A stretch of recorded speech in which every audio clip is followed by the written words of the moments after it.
So now we have section formula for midpoint, which is also called the midpoint formula. So you know what we mean by the midpoint of any line. So if I say that I have a point A with coordinates x1, y1 and a point B with coordinates x2, y2, then P x, y is said to be the midpoint of AB if it divides the line segment in two equal halves, which means if AP is equal to PB, then I can say that P is midpoint of AB. So we'll just extend section formula here. So if P is the midpoint of AB, in what ratio will it be dividing this line segment AB? In the ratio of 1:1. As you can see here, 1:1. So instead of M1 and M2, we are basically going to write now 1 and 1. So you remember that the x coordinate of this point P on internal division was earlier M1 x2 plus M2 x1 upon M1 plus M2. Now if M1 and M2 both of them are 1, so I can write x2 plus x1 upon 1 plus 1, 2. Similarly, if I solve for y, can you tell me what was that trick by which we could get the y coordinate of this point P? The denominator becomes m1 plus m2. In the numerator, you have m1 term plus some m2 term. Both have y terms here. If it's 1, it's 2. If it's 2, it's 1. So m1 and m2, both of them are equal to 1 now. So I can say y2 plus y1 upon 2 is what is y. So this is exactly what we are calling the midpoint formula. Now, talking about section formula reminds me of one more important thing, that instead of having your ratio m1 is to m2, you can also say that this ratio is k is to 1. In that case, there won't be much changes, but you just replace your m1 by k and you replace m2 by 1. Okay, so here instead of m1 and m2, we're just going to write kx2 plus 1x1, which is x1, upon, instead of m1 plus m2, we will write k plus 1. So for y, we can write in that case k y2 plus y1 upon k plus 1. Okay, this is just an additional fact that instead of writing a ratio in this form m1 is to m2, you can also write it like k is to 1. Okay, and this ratio becomes 1:1 if P is the midpoint of AB. So now we have some examples for section formula. So find the coordinates of the point which divides the line segment joining the points so and so. So let me call this point 4, minus 3a and 8, 5 as b. This is the ratio 3:1. That means this is m1 and your 1 is m2. You could have also taken it like k is to 1, but since we are using m1 is to m2, so let's maintain some uniformity. And it's internal division, so we can make use of that formula. You have to find that point. So let that point be P, okay, and let its coordinates be x, y. So we know that coordinates of P will be what? X, y, and what is your x? It is m1 plus m2 in the denominator, comma m1 plus m2 in the denominator for y coordinate. So here it is m1 x2 plus m2 x1. Here it is m1 y2 plus m2 y1. Okay. So what is my m1? I'll just substitute. This is 3 x2. So let me call this x1. Let me call this y1. This x2 and this as y2. So what is my x2 over here? 8 plus m2 is 1. x1 is 4 upon m1 plus m2, which means 3 plus 1, comma m1, which is 3 into y2, which is 5, plus we have m2, which is what, 1, into y1, which is minus 3, whole upon 3 plus 1. So 3 8s are 24 plus 4 is 28 upon 4. 3 5s are 15 minus 3 is 12. So when you cancel out these fractions, you'll get 7, 3. So your required point P is actually having the coordinates 7 and 3. Then in what ratio does the point, so let me call this point P, divide the line segment joining the points A and B. Okay, so here let me call this x1, this as y1, this as x2, this as y2, and let the ratio be m1 is to m2. Okay, so we now know that the x coordinate of this point P, okay, this is x and this is y. X will be what? It will be m1 Okay, denominator will be first of all m1 plus m2, then you'll have m1 term and m2 term. Now you fill in the blanks. After m1, what do we have? X2. After m2, we have x1. So we already know what x is. It is minus 4. It is equal to m1. Now what is m1? m1 is m1 only. x2 is 3 plus m2 into x1 is minus 6 upon m1 plus m2. Just multiply these terms. You'll get minus 4m1 minus 4m2 is equal to 3m1 minus 6m2. Now collect the m1 terms. Let me take this 4m1 over here. This will become 7m1. Let me take this 6m2 over here. This will become 2m2. 6m2 minus 4m2. So basically 7m1 is equal to 2m2 means if I make some rearrangement, I pull down this m2 over here, I'll get m1 by m2 and that will be 2 upon 7 comes here. So it will be 2 upon 7. So this gives me m1 by m2 equal to 2 by 7. Now just to verify, I can also do the same calculations for my y coordinate, which has the formula m1 y2 plus m2 y1 upon m1 plus m2. Now you tell me what is m1 over here. We don't know that, and first of all, what is y? Y is 6. And what about y2? Y2 is minus 8 plus m2 into y1 is 10 upon m1 plus m2. It will remain as it is. Again multiply this, so it becomes 6m1 plus 6m2 is equal to minus 8m1 plus 10m2. Do a little bit of rearrangement and stuff, and here also you will get 7m1 equal to 2m2, which gives me, from here I am getting m1 by m2 as 2 by 7 again. So since both x and y coordinates are giving me the ratio 2 by 7, actually the fraction 2 by 7 for m1 by m2, so that means the ratio is 2:7, in which your point P will divide the line segment AB. Then find the coordinates of the points of trisection. Now intersection means when two lines are intersecting, okay, into two equal halves if I'm dividing. Trisection means you're dividing a line segment into 3 equal parts, okay, 3 equal parts. So let's say I'm having this line segment joining points A, which is 2 comma minus 2, and B, which is minus 7 comma 4, and now I'm assuming some points P and Q, okay, and let P and Q be points of trisection. Okay, so what does this mean? That P is dividing AB in some ratio. Okay, and what is that ratio? If you can see, it is 1:2,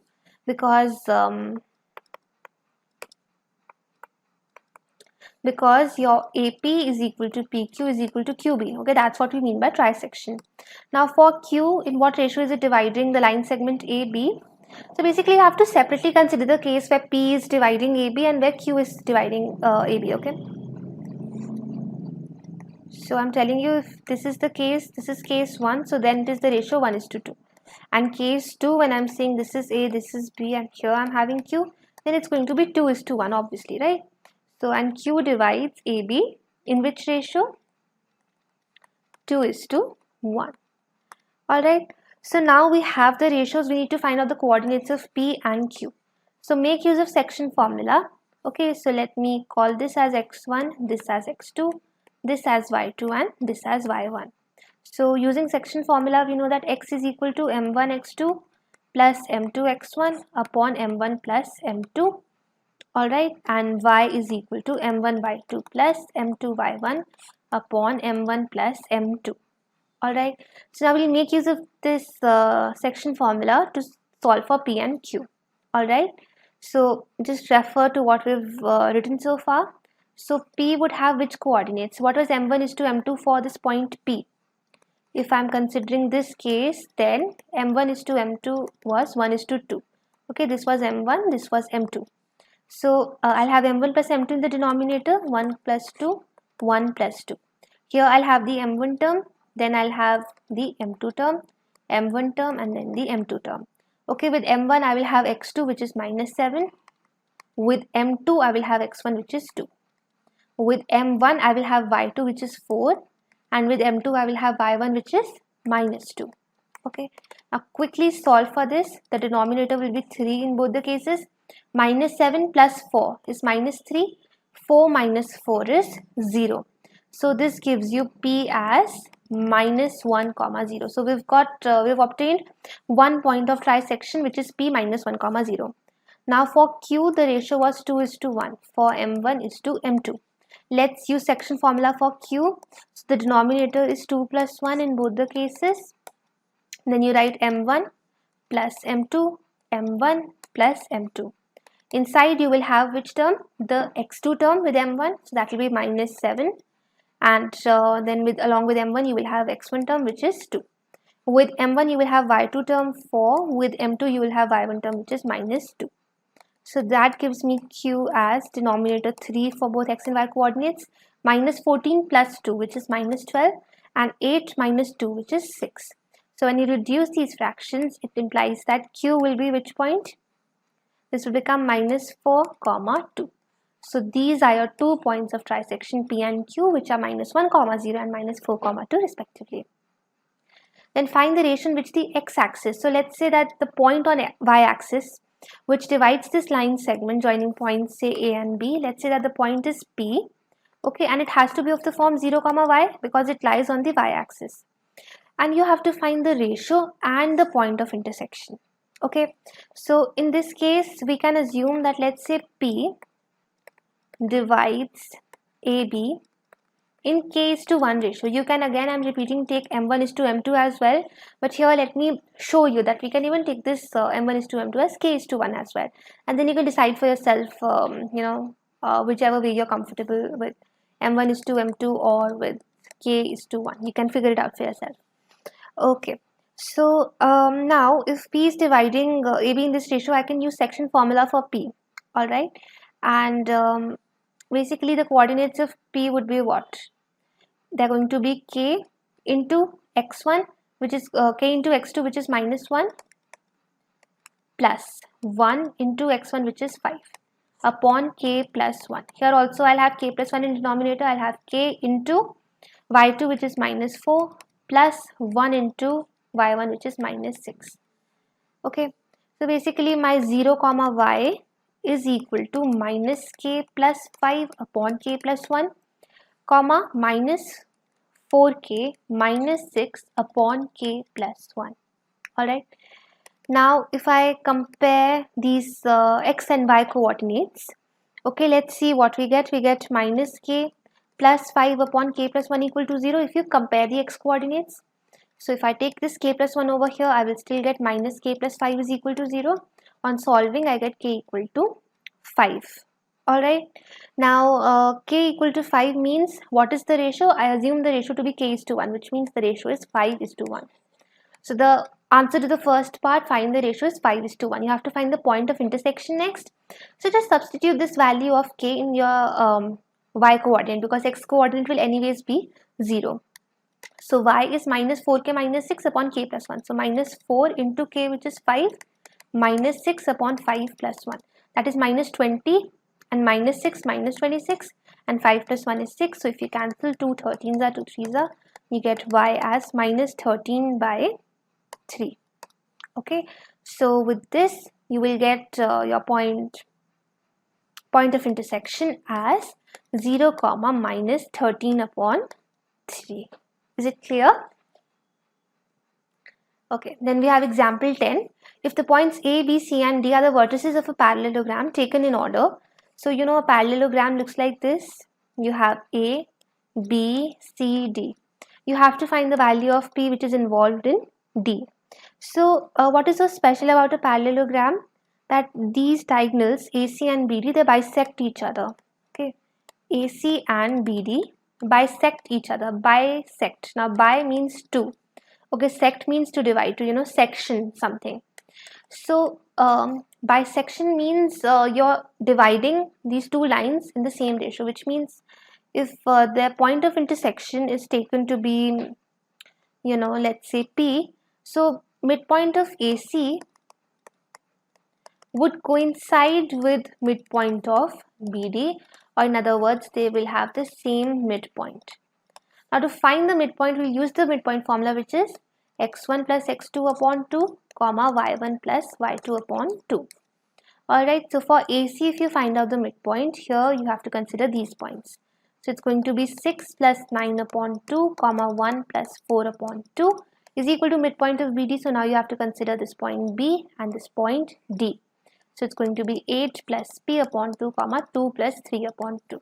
Let me simplify this. I'll get 15 by 2, and here what is it? What is the y coordinate on the LHS? It is 5 by 2. This is equal to 8 plus p upon 2 comma 5 by 2. Now there's no point comparing the y coordinates, okay, because they are anyways equal to 5 by 2. So you can compare the x coordinates of the 2 points because there is equal to in between them. So I can say 8 plus p by 2 is equal to 15 by 2. 2 goes off. 8 plus p is equal to 15. P is equal to 15 minus 8, which gives me p equal to 7. So that is your answer. So then we have a very important concept, the last concept in this chapter, which is area of a triangle. So this concept is actually not new to you because you already know how to find area of triangle. So if I give you a triangle ABC, and if I give you the altitude and the base, you can easily find the area or not. How will you find the area? You will do half base into height.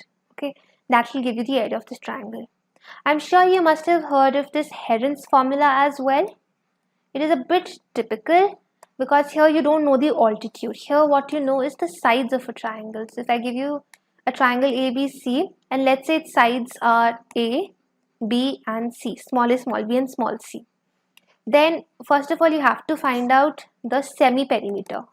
Semi-perimeter is perimeter by 2. What is perimeter? Sum of all sides. So sum of all sides will be A plus B plus C, whole upon 2, that will be S. Now here the area using Heron's formula is square root of S into S minus A into S minus B into S minus C. Now that makes a job very tedious. So that's why we can make use of coordinate geometry to find the area of a triangle in a very simple manner. So if I give you the coordinates of the 3 points A, B and C, okay, then you make use of this formula and you get your answer. So it's half x1 into y2 minus y3 plus x2 into y3 minus y1 plus x3 into y1 minus y2. So the first formula is useful if you know the base and altitude or height of your triangle. The Heron's formula is useful if you know the sides of the triangle, but if you know the coordinates of your triangle, then you can easily make use of this formula. Now again, it seems like a tough job, like how do you remember this? So first of all, you write over here half, okay. Then you write x1, okay, leave some space, plus x2, leave some space, plus x3. Alright, now what comes inside these brackets is the question, how to remember this. We are going to have only the y terms inside, okay. Now we know after 1 we get 2, after 2 we have 3, after 3 we have 1, and this is how the cycle keeps on going. So after 1 we are having 2. So that means I'll have y2 over here, and after y2 I will have y3, right? And in between you have to put a minus sign. Then we have x2. So inside I'm going to have some y term minus some y term. After 2 comes 3, so I'll have y3. After 3 comes 1, so I will have 1. Then we have x3 into some y terms, the difference of some y terms. What is this y term? After 3 I have 1, so it will be y1. After 1 I have 2, it will be y2. So see how easily you can remember this. Just do half, then x1, leave some space, plus x2, leave some space, plus x3. Okay, make these brackets, write y minus y in all of them. Then after 1, this will be 2, 3. After 2, it will be 3 and then 1. After 3, it will be 1 and then 2. Now, we'll look into its derivation as well. Okay, so you have this triangle ABC at the moment. This is your x-axis, this is your y-axis, and this is your origin, which is 0, 0. This point A is having coordinates x1, y1, B is having x2, y2, and C is having x3, y3. Side opposite to angle A is side C, and here then we have sides B and C. A, B and C are the sides of this triangle basically. Now we need to make some additional constructions over here. So first of all, you drop some perpendiculars from B and C on your x-axis. I'll tell you what you have to name the foots of these perpendiculars. Name this as Q, name this as R. From A also drop a perpendicular AP, and it also has been dropped on the x-axis. Okay, so once you're done with this, you can see 3 trapezia. Trapezia is your plural of trapezium. A trapezium, I told you earlier also, it looks like a quadrilateral. Okay, and here you have 2 sides which are parallel and you have 2 non-parallel sides. Okay, so let's see if you can spot these trapezia over here. So there are 3 trapezia actually in total. Okay, I'll tell you. there is A, B, Q, P. Okay, this A, B, Q, P, which you can see over here, it looks like this. Okay, A, B, Q, P. These are the parallel sides and these are the non-parallel sides, yeah. Then there is one more trapezium. Let's see if you can spot it. It is APRC. Okay, APRC. It looks like this. These are the parallel sides here and these are the non-parallel sides. Then there is one more trapezium. I'll give you one more chance. So that is BQRC. Okay, BQRC. So this looks like this. Here, these are the parallel sides and these are the non-parallel sides. Now, basically, if we look at this figure, then how do we find out the area of triangle ABC from here? So area of triangle ABC can be said to be equal to area of trapezium ABQP plus area of trapezium APRC. Okay, we are having ABQP and APRC. That is basically your entire figure. And from that you have to subtract this trapezium. Alright. So you're having the entire figure and you're just subtracting this area from here. Okay. So that you get this triangle ABC's area. So you do minus area of trapezium BQRC. Now what is area of a trapezium? Area of trapezium is equal to your half sum of parallel sides. I told you it has a pair of parallel sides, into you have to do the distance between those parallel sides. Okay, the perpendicular distance between the parallel sides. Okay, so what we can do is, let's find out area of trapezium ABQP. That will be half into sum of parallel sides. Here the parallel sides are what? BQ and AP. So half BQ plus AP into what is the perpendicular distance over here? You can see that is QP. Okay, then you do plus. Now we are finding area of trapezium APRC. What are the parallel sides here? AP and RC. So it will be half AP plus RC into what is the perpendicular distance between them? That is PR. Minus area of trapezium BQRC. So here the parallel sides are BQ and CR. So minus half BQ plus CR into the perpendicular distance, which is QR. That will give you area of triangle ABC. So now what you have to do is you have to substitute these sides. You can't have BQ, APN like that. Okay. So half. Now what is BQ over here?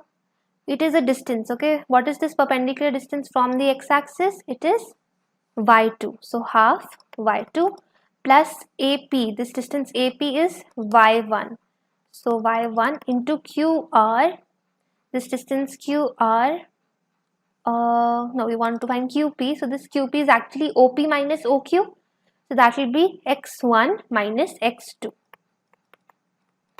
Then we move on to area of this trapezium APRC. So half AP plus RC would be your y1 plus y3 in a similar manner.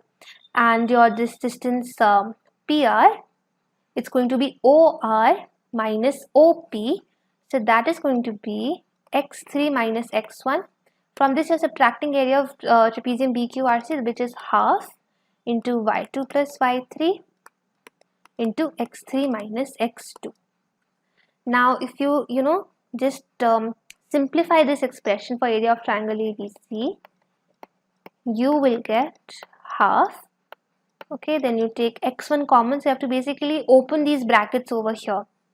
Okay, so this is your task. You have to do what? You have to open these brackets. I am telling you the trick. Open the brackets and then you have to take x1, x2 and x3 common. And then ultimately you should get half x1, y2 minus y3 plus x2, y3 minus y1 plus x3 into y1 minus y2, which is what we discussed a while ago, that this is how you get the area of triangle using coordinate geometry. Okay, so I hope you are able to understand this, that we are making use of area of trapeziums to get the area of triangle. I repeat again, this should not be a difficult task for you. You just have to multiply these terms like the way we have been doing so far, and then you have to take this 1 by 2 whole common, then you take x1, x2, x3 terms common and you will get this. Then let's understand this aspect of triangles. by means of some examples. So you've been given the vertices of a triangle. Let me call them A, B and C. You have to find the area. So let's say this is x1, this is x2, this is x3. So what are these y coordinates? y1, y2 and y3. So we know that area of triangle ABC is equal to half x1, which is 1, into y2 minus y3, which is 6 plus 5. Okay, minus 5 becomes plus 5. Then you have plus x2, x2 is minus 4. Okay, after x2 we have y3 minus y1. y3 is minus 5, minus y1 means minus of minus 1, which becomes plus 1. Plus we have x3, which is minus 3, into y1 minus y2. So y1 is minus 1, minus y2 will become minus 6. So this is half. 6 and 5 is 11. Minus 4 into minus 4 is 16. Minus 3 into minus 7 is 21. So when you solve for this, just add it. 21 and 16 will be what? 37. 37 and 11 will be what? 48. So 1 by 2 of 48, this is 24. But wait a second, area has units. If it's not given centimeter, meter, then you take by yourself square units. Okay, 24 square units. This is your answer. So now we have to find out area of triangle ABC. So for that, let me call this x1, this as y1, this as x2, this as y2, x3 and y3. So we have 1 by 2 x1 term, which is 5. Then we have x2 term, which is 4. Then we have x3 term, which is 7. Then we have after x1 we have y2 minus y3. So what is y2 over here? 7. 7 minus y3 is 7 plus 4, which is going to be 11. Then we have over here x2 term. So after x2 we have y3 minus y1. So what is your y3 over here? Minus 4 minus y1 is minus 2. So let me directly write it as minus 6 over here. Then for x3 term, which is 7, we have y1 minus y2. y1 is 2 minus y2 is minus 7, which makes it minus 5. So this is 1 by 2 of 55 minus 24 minus 35.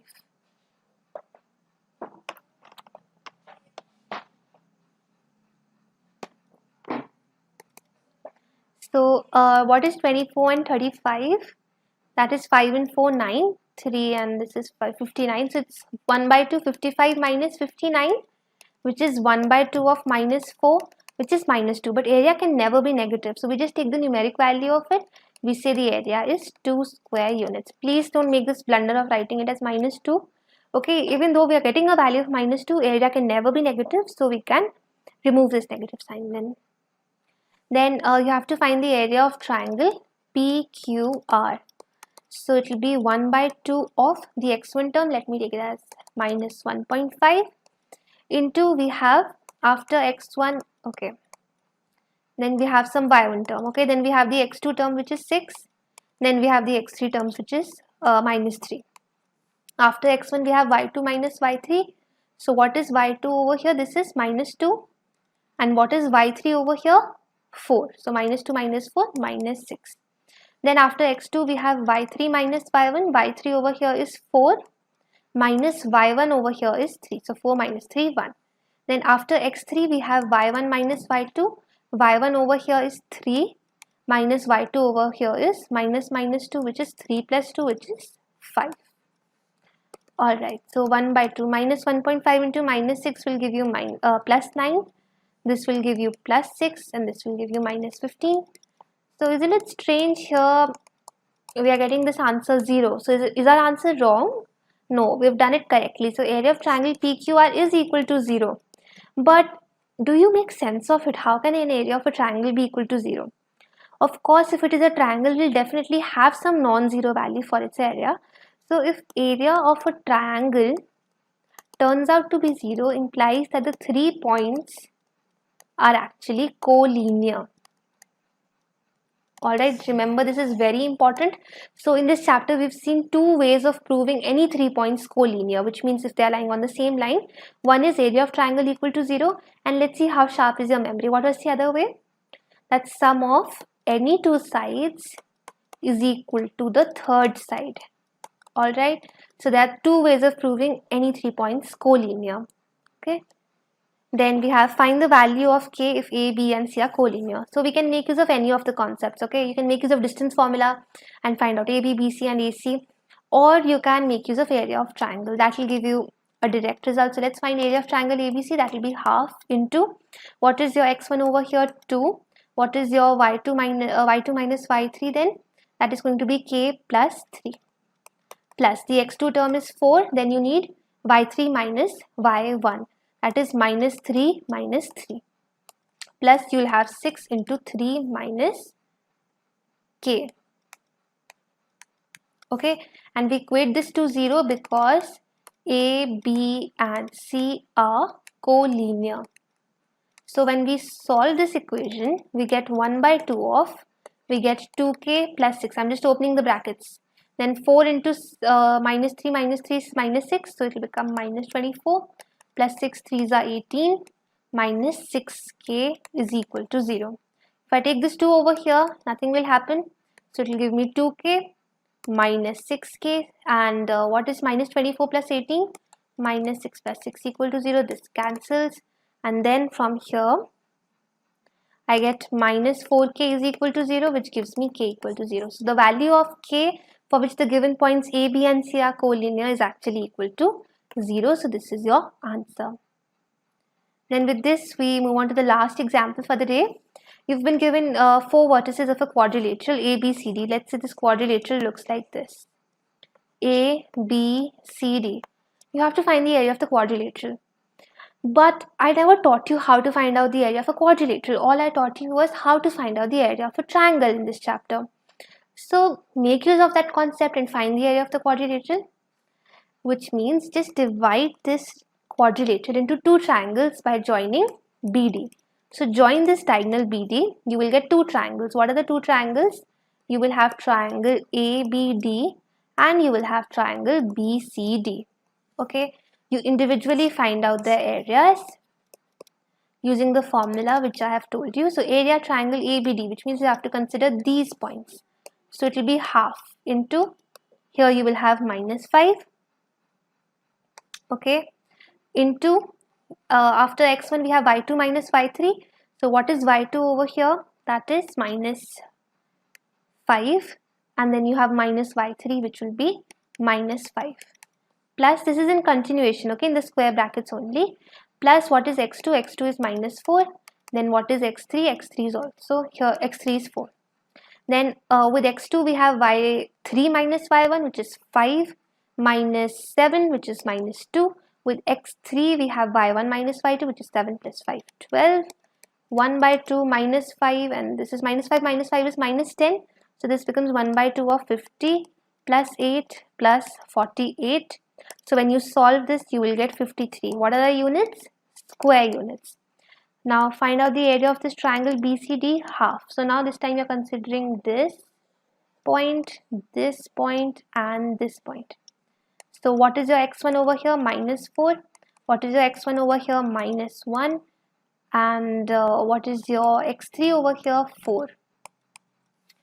Okay, then you have for x1 you have y2 minus y3. That will be minus 6 minus 5.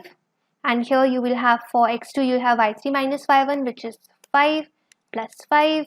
Then for x3 you will have y1 minus y2, which is minus 5 plus 6.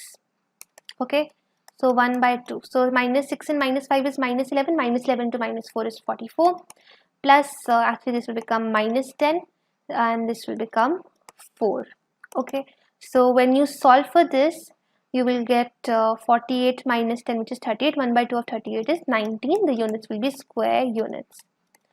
So this quadrilateral ABCD is actually equal to the triangle ABD plus the triangle BCD. So the area of this quadrilateral will also be equal to area of triangle ABD plus area of triangle BCD. What is the area of triangle ABD? 53 square units, and the area of triangle BCD is 19 square units, which gives you a total of 72 square units, and that is your answer.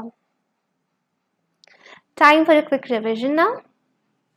So what is coordinate geometry? Coordinate geometry is studying geometric figures, okay, joining algebra and geometry by making use of your xy plane. Okay, so here we have the x-axis, we have y-axis. This is positive x and negative x, this is positive y, negative y, this is the origin, which is 0 comma 0, and these axes, coordinate axes, are dividing my xy plane into 4 quadrants: 1, 2, 3 and 4. I hope by now you know what will be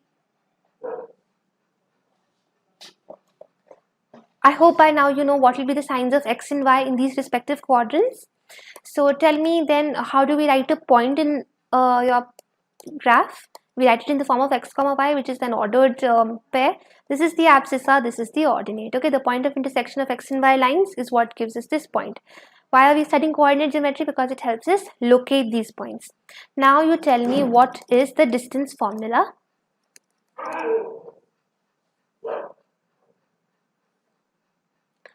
So the distance formula, if I give you x1 comma y1 and x2 comma y2, the 2 points, then the distance would be what? Under root of x.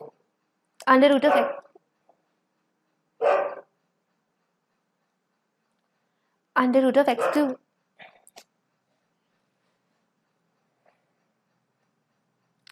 It will be under root of x2 minus x1 whole square plus y2 minus y1 whole square. After distance formula, we discuss distance from origin. So there you can replace your maybe x2 y2 by origin 0 comma 0. So you'll just have the form x1 square plus y1 square. Alright, here you have to be very careful that if it's x2, it has to be y2. If it's x1, this has to be y1. Then we discussed your section formula. So if I say that there's a point having coordinates x comma y dividing AB, x1 comma y1 and x2 comma y2, okay, in the ratio of m is to n, m1 is to m2 say, then what is the section formula going to be for P? What will be the coordinates? The denominator will be m1 plus m2 for both, and here you will have m1 term plus the m2 term, m1 term plus the m2 term. Here you will have, if it's m1, it will be x and x both the cases, y and y both the cases, because this is for the x coordinate, this is for the y coordinate. With 1 this will be 2, with 2 this will be 1, with 1 this will be 2, with 2 this will be 1. Okay, there was a special case of section formula, that was midpoint formula. So what is that midpoint formula? That will be x1 plus y1 by 2 comma x2 plus y2 by 2. Then how do I find out the area of triangle ABC? If I give you 3 points A, B and C, x1 comma y1, x2 comma y2 and say C, which is x3 comma y3. So it will be 1 by 2 of x1 into y2 minus y3 term, plus you'll have x2 term, then you will have the x3 term. What will be in this bracket? You will have y minus y, and what about the subscripts of y? If it's 2, it has to be 3 and 1. If it's 3, it has to be 1 and 2. We are following this order, right? 1, 2, 3, 1, 1, 2. The cycle goes on. Then last thing that I'll ask you is that how do you make out if 3 points A, B and C are collinear? How do you make out? There are 2 ways of doing that. Tell me at least one of them. So one is that say AB plus BC is equal to AC. Basically sum of any 2 sides is equal to third side. How do you get these sides? Using distance formula. And what is the other way to do it? By finding the area of triangle ABC. Now you use this formula for area of triangle ABC, but what is the value of area in this case? It will be 0. That's it for this chapter. Thank you.